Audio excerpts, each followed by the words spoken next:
we're going to talk about the difference between the popular vote and the Electoral College. Now, before this election, I was all in favor of going with the popular vote. I always thought to myself, why don't we just let the people decide who who's going to win in the national election? But then I started doing some research and I realized why our founding fathers came up with the Electoral College. So let's say, for example, we have a country here that's got 5 states. We have one large state and 4 small states.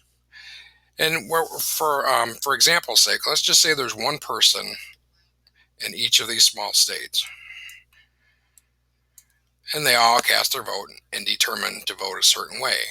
Let's say that this large state was twice the size of all the small 4 states combined.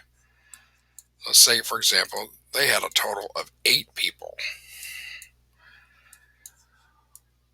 So now if we go by popular vote, what would happen is that the large state, a majority of their votes would always outnumber the 4 small states.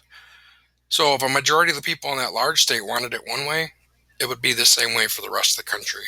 And our founding fathers didn't want to get into a situation where large states would overpower small states, and the small states would never have a voice in the national election.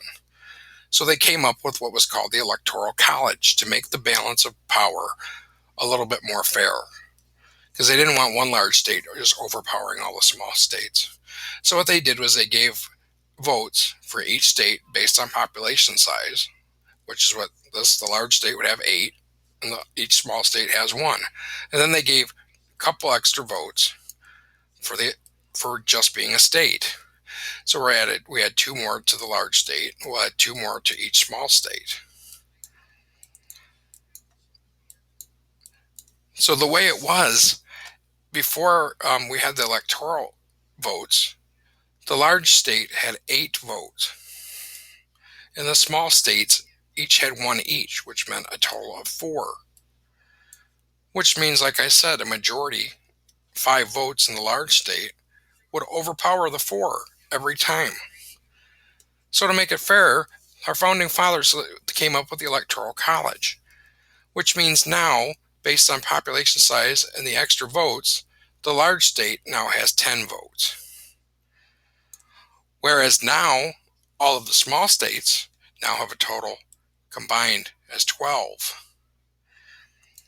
Which means that the large state cannot overpower all the small states.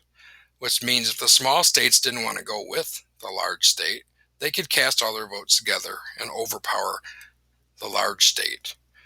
And that is the reason why they came up with the Electoral College, and that's why it works.